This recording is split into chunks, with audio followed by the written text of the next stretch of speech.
September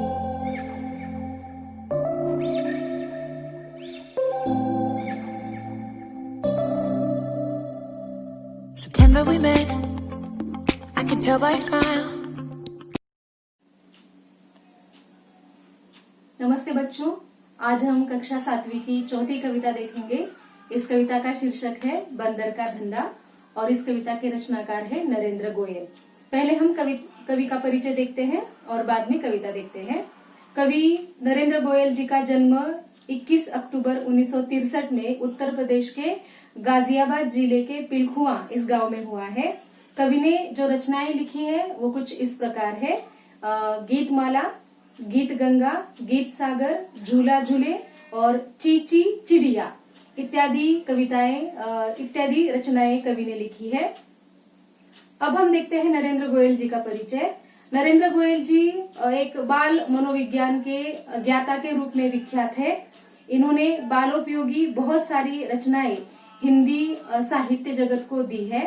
प्रस्तुत जो कविता है, इस कविता के माध्यम से कवि ने वनौषधियों द्वारा होने वाले पारंपरिक उपचार और उसके प्रभाव का हास्य व्यंग्यात्मक रूप से वर्णन किया है। आप सभी जानते हैं कि आजकल हमारे देश में और पूरे विश्व में बहुत ही भयानक महामारी फैली हुई है, जिसको कोरोना वायरस के रूप में सभी जानते हैं।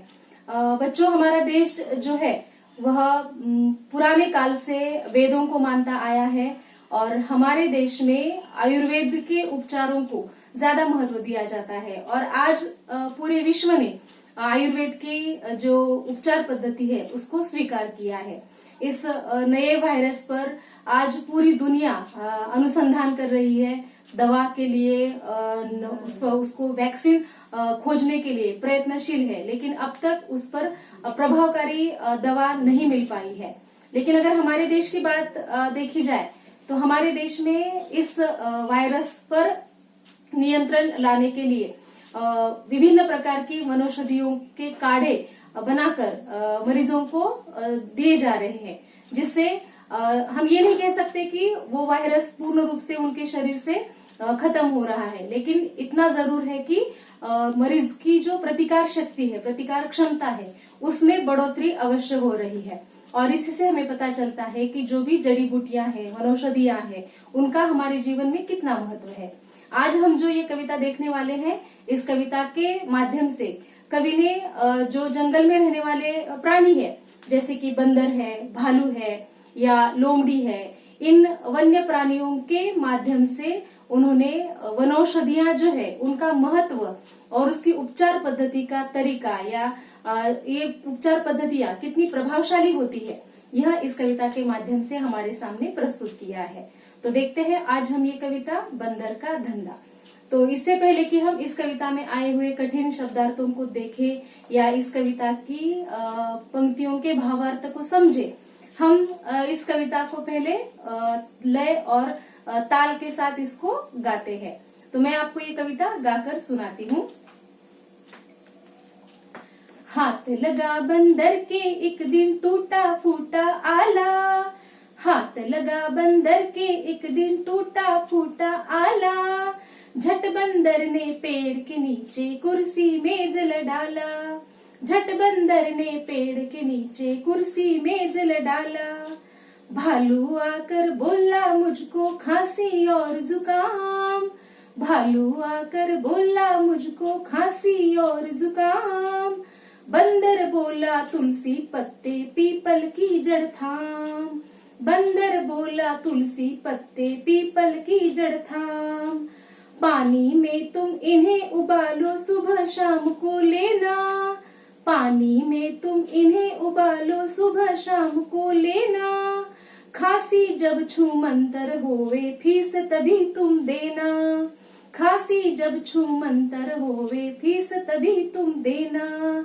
हाथ लगा बंदर के एक दिन टूटा फूटा आला, झट बंदर ने पेड़ के नीचे कुर्सी मेज डाला, बिल्ली बोली मुझको आया 104 बुखार, बिल्ली बोली मुझको आया 104 बुखार, मैं शिकार पर कैसे जाऊं जल्दी इसे उतार, मैं शिकार पर कैसे जाऊं, जल्दी इसे उतार।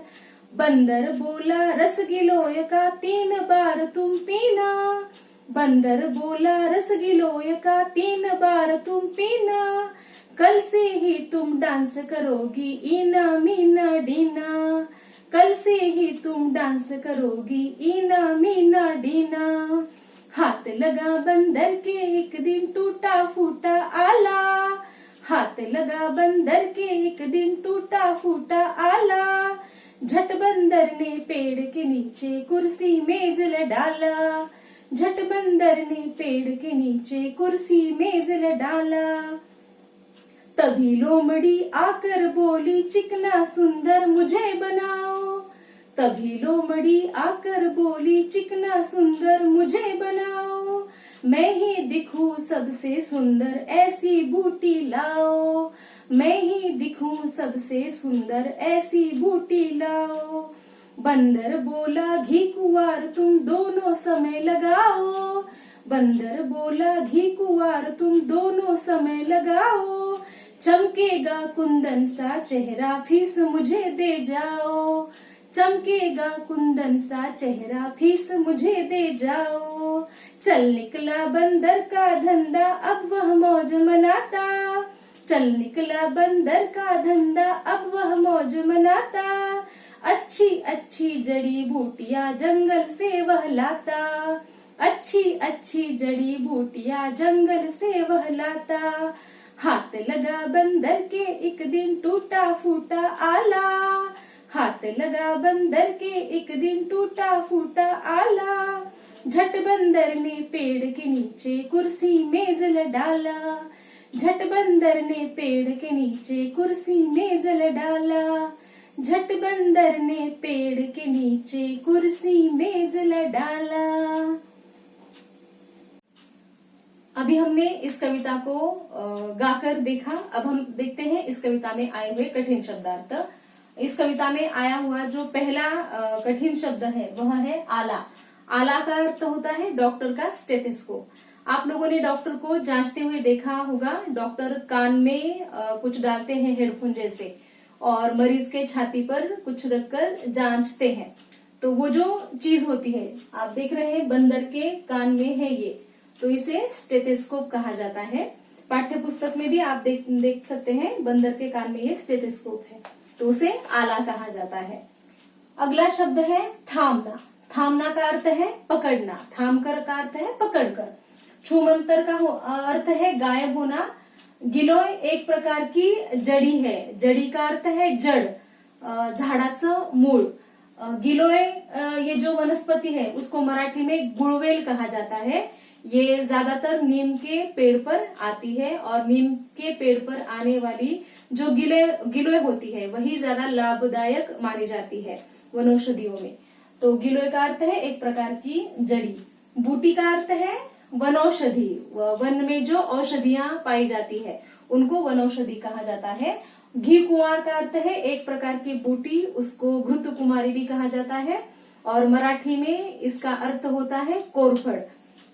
कुंदन का अर्थ है सोना अर्थात सुवर्ण जिसके गहने बनाए जाते हैं और मोज का अर्थ है प्रसन्नता। तो अब हम विस्तार से ये कविता देखते हैं। एक बंदर है जिसके हाथ में डॉक्टर का एक स्टेथोस्कोप लगा है, तो वो खुद को डॉक्टर मान बैठा है और उसके पास आने वाले जो मरीज है उनका वो इलाज भी कर रहा है। तो कैसे कर रहा है ये बंदर रूपी डॉक्टर इलाज, देखते हैं। कवि कहते हैं, हाथ लगा बंदर के एक दिन टूटा फूटा आला। झट बंदर ने पेड़ के नीचे कुर्सी मेज ला डाला। अब ये जो बंदर है जंगल में रहने वाला प्राणी है, उछल कूद करने वाला प्राणी है और शायद उसको कहीं पर डॉक्टर के द्वारा फेंका गया जो टूटा फूटा आला है अर्थात स्टेथोस्कोप है, अक्सर खराब होने के बाद ही उसको फेंका जाता है, तो वो उसके हाथ में लगा है और उस स्टेथोस्कोप को पाकर ये बंदर खुद को डॉक्टर समझने लगा है। और इसने क्या किया, एक पेड़, अच्छा सा पेड़ ढूंढ लिया और उस पेड़ के नीचे उसने अपनी मेज लगा दी। मेज का अर्थ है टेबल।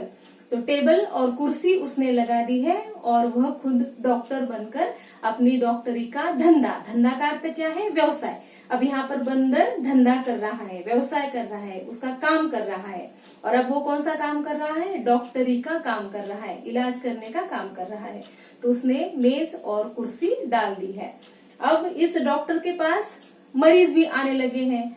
तो पहला मरीज कौन आया है, देखिए उसके पास, भालू आकर बोला मुझको खांसी और जुकाम, बंदर बोला तुलसी पत्ते पीपल की जड़ थाम। अब इस बंदर रूपी डॉक्टर के पास पहला जो मरीज आया है वह है भालू। और भालू को क्या तकलीफ हो रही है, उसको खांसी और जुकाम हुआ है। और खांसी और जुकाम से परेशान होने के कारण वह इस डॉक्टर रूपी बंदर के पास आया है और उससे इलाज चाहता है। तो बंदर उसको क्या इलाज बताता है, बंदर बोला तुलसी पत्ते पीपल की जड़ थाम। उसने क्या किया, तुलसी के पत्ते और पीपल की जो जड़ है वो उसके हाथ में पकड़ा दी और उसको बता दिया कि अब उसके साथ उसको क्या करना है। बंदर ने बताया, पानी में तुम इन्हें उबालो सुबह शाम को लेना, खांसी जब छू मंतर होए फीस तभी तुम देना। जब हम डॉक्टर के पास चले जाते हैं, डॉक्टर हमें जांचते हैं और फिर उस पर दवाइयां देते हैं।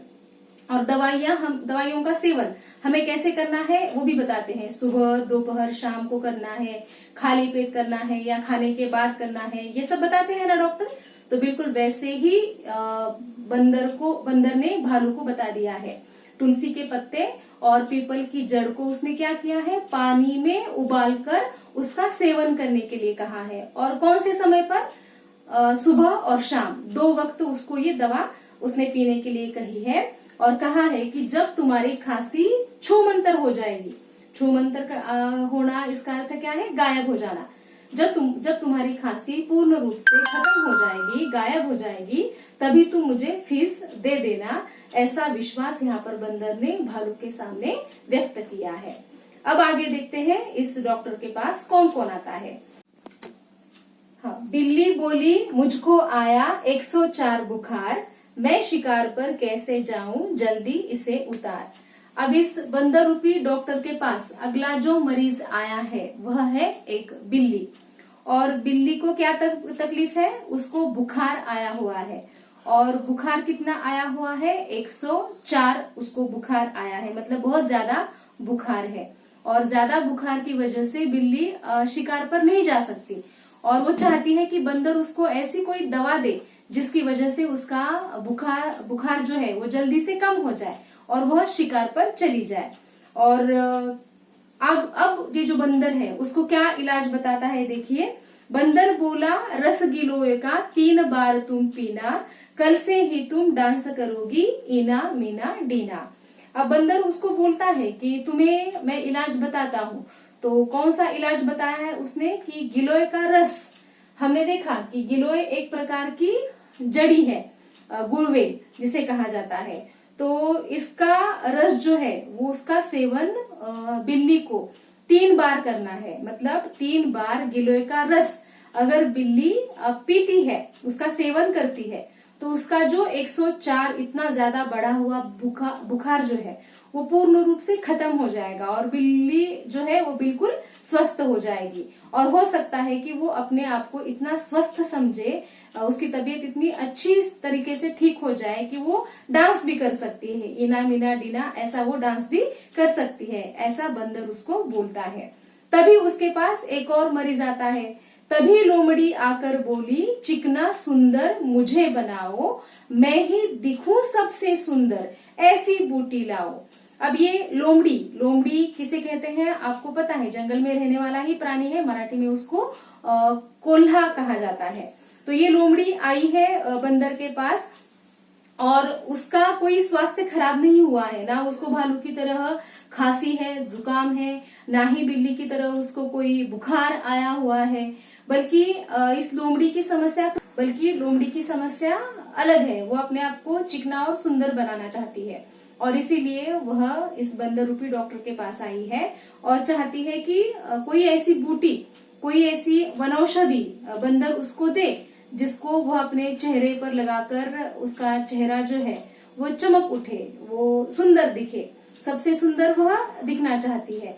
लोमड़ी की चाहत क्या है? वो सबसे सुंदर दिखना चाहती है और इसीलिए वो बंदर के पास आई है। अब बंदर उसको क्या इलाज बताता है, देखिए। बंदर बोला, घी कुंवार तुम दोनों समय लगाओ, चमकेगा कुंदन सा चेहरा, फीस मुझे दे जाओ। अब बंदर ने उसको इलाज बताया है कि घी कुंवार तुम दोनों समय लगाओ। अब ये घी कुंवार क्या है?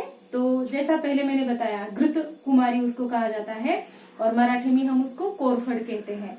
अक्सर महिलाएं या पुरुष भी कोरफड अर्थात उस घी कुंवार का प्रयोग करते रहते हैं। कोई अपने बालों में लगाता है बालों को सुंदर बनाने के लिए, कोई अपने चेहरे पर लगाता है चेहरे के मुहा से दूर करने के लिए या चेहरा सुंदर बनाने के लिए। तो ये जो वनौषधि है घी कुंवार बहुत लाभदायक होती है और इसीलिए बंदर ने क्या किया है, यह वनौषधि लोमड़ी को दी है और कहा है कि तुम दोनों समय इसको लगाओ और उसके बाद क्या होगा, चमकेगा कुंदन सा चेहरा, फीस मुझे तुम दे जाओ। बंदर ने लोमड़ी को विश्वास दिलाया कि अगर तुमने ये प्रयोग किया, घी कुंवार का प्रयोग तुमने दोनों समय अपने चेहरे पर इसको लगाया, तो तुम्हारा चेहरा किस तरह चमकेगा, कुंदन जैसा, सोने की तरह तुम्हारा चेहरा चमक उठेगा और जब ऐसा होगा तभी तुम मुझे फीस देकर जाना, ऐसा बंदर उसको बताता है। अब ये सब इलाज करने के बाद भालू भी ठीक हो जाता है, बिल्ली भी ठीक हो जाती है, लोमड़ी का चेहरा भी सोने जैसा चमकने लगता है। तो फिर क्या था, डॉक्टर रुपीस बंदर का धंधा तो बस चल निकला बंदर का धंधा, अब वह मौज मनाता, अच्छी अच्छी जड़ी बूटियां जंगल से वह लाता। तो इस प्रकार इस डॉक्टर ने सारे मरीजों का दिल जीत लिया। अब उसकी ये जो डॉक्टरी है, उसका जो व्यवसाय है वो जोरों से चलने लगा है, बहुत सारे मरीज उसके पास आने लगे हैं और अब वो प्रसन्न है, मौज मनाता है, मतलब खुश हो रहा है क्योंकि मरीजों की संख्या अब उसके पास बढ़ रही है। और अब तो वह क्या करता है, जंगल में जाकर अच्छी अच्छी जड़ी बूटियां चुन चुन कर लाता है और जो अलग अलग प्रकार के मरीज उसके पास आते हैं अपनी अलग अलग समस्याएं लेकर, तो उनको वह जड़ी बूटियों के द्वारा उन पर इलाज करता है। तो ये जो कविता है, इस कविता के माध्यम से हमने यही देखा कि आज हमारे देश में जंगल में बहुत सारी वनौषधियां पाई जाती है, लेकिन वनौषधियों के द्वारा जो उपचार पद्धति है उसकी उपेक्षा ही की जाती है। ज्यादातर कुछ भी हो जाए लोग डॉक्टर के पास पहुंच जाते हैं, इंजेक्शन लेते हैं, अलग अलग प्रकार की दवाइयां गोलियां खाते हैं, शीशियों में भरे हुए जो दवाइयां हैं उसका सेवन करते हैं क्योंकि लोग झट से स्वस्थ होना चाहते हैं। लेकिन जिन दवाइयों का हम सेवन करते हैं, रासायनिक जो दवाइयां होती है, उनके सेवन से बहुत सारे दुष्परिणाम भी होते हैं, लोगों के स्वास्थ्य पर इसके गलत असर होता है। ये लोगों की समझ में नहीं आता और इसलिए लोग ज्यादातर ऐसी दवाइयों का सेवन करते हैं। लेकिन ये जो वनौषधियां होती है अर्थात आयुर्वेदिक उपचार पद्धति है, उसका इलाज धीमी गति से होता है लेकिन इलाज होता जरूर है। और इन वनौषधियों की सबसे बड़ी खासियत ये है कि इन वनौषधियों का जब हम सेवन करते हैं तो इनके साइड इफेक्ट्स, मतलब इसका कोई दुष्परिणाम नहीं होता, मरीज ठीक हो जाता है। और आजकल लोगों ने इस बात को भली भांति स्वीकार किया है। केवल हमारे देश में ही नहीं बल्कि विश्व के अनेक देशों ने हमारे देश की जो आयुर्वेदिक उपचार पद्धति है उसका स्वीकार किया है। और इसीलिए जो दवाइयां हैं, जैसे कि यहाँ इस कविता में आई हुई दवाइयां हैं, तुलसी के पत्ते हैं या पीपल की जड़ है या फिर अदरक का भी सेवन हमारे यहाँ किया जाता है, साथ ही साथ गिलोय है। तो ये जो सारी वनस्पतियां हैं विभिन्न प्रकार की बीमारियों पर इसका प्रयोग किया जाता है। तो ये जो वनौषधियां हैं इसकी उपचार पद्धति बहुत सरल होती है और लाभदायक होती है। आजकल के इस वातावरण में भी आयुष मंत्रालय के द्वारा आप लोगों ने देखा है कि विभिन्न वनौषधियों से बने हुए ही काढ़ा तैयार करवाने के लिए कहा जा रहा है और वो मरीजों को पिलाया जा रहा है, जिससे कि उनका इम्यूनिटी सिस्टम जो है, मतलब उनकी जो प्रतिकार क्षमता है वह दिन ब दिन अच्छी हो रही है। तो ये जो वनस्पतियां होती है, वनौषधियां होती है, उनका सेवन मनुष्य के लिए लाभदायक ही होता है। और ऐसी वनौषधियों की उपचार पद्धति है उसको हमें संभाल कर रखना है। उसको जितना ज्यादा हो सके उसका हमें प्रचार करना है, ताकि हमारी जो आयुर्वेदिक उपचार पद्धति है वह बरकरार रहे और लोगों का स्वास्थ्य ठीक हो जाए। यही संदेश इस कविता के माध्यम से हमें मिलता है। अब आपको करना क्या है, इस कविता के माध्यम से जो शब्द युग्म आए हैं इस कविता में, जैसे कि आप लोग देख रहे हैं यहाँ पे टूटा फूटा आला, जिसमें टूटा फूटा या कुर्सी मेज, बोला मुझको, ये युग्म शब्द है। तो ऐसे युग्म शब्द कितने आए हैं ये आपको अपनी नोटबुक में लिखना है। और साथ ही साथ जो विभिन्न प्रकार की वनौषधियां हैं, खासकर आपके परिवेश में, आप जहां भी रहते हैं उस परिवेश में, वहां के वातावरण में ऐसी कौन सी वनौषधियां हैं जो पाई जाती है, वहां पर मिलती है। स्थानिक जो वैद्य होते हैं, आज भी गांव में वनौषधियों के द्वारा ही उपचार किया जाता है। तो ऐसी कौन कौन सी वनौषधियां हैं जिनका हम उपचार के लिए उपयोग करते हैं, उनकी आपको एक सूची बनानी है, ताकि आपकी भी समझ में आए कि ये वनौषधियां हैं और इस वनौषधियों का प्रयोग इस बीमारी के लिए किया जाता है। जैसे कि हमने देखा जुकाम और खांसी के लिए तुलसी के पत्ते और पीपल की जड़ है, या फिर बुखार के लिए उस बिल्ली को क्या दिया गया था, बंदर ने गिलोय का रस पीने के लिए कहा गया था। आज भी जब हमारा सर दुखता है तो माँ फौरन हमें क्या करती है, चाय में अदरक मिलाकर अदरक वाली चाय पिलाती है, ताकि हमें सिर दर्द से छुटकारा मिल पाए। तो ऐसे बहुत सारे घरेलू उपचार हैं जो हम आज भी करते रहते हैं और ये बहुत लाभदायक होते हैं। इनका कोई दुष्परिणाम हमारे स्वास्थ्य पर नहीं होता। तो ये वनौषधियां क्यों लाभदायक हैं, या आपके परिवेश में ऐसी कौन कौन सी वनौषधियां मिलती है, उसकी सूची आपको बनानी है। तो ये जो कविता है वो यहाँ पर समाप्त होती है। बहुत ही जल्द हम अगले वीडियो में मिलेंगे। तब तक के लिए धन्यवाद।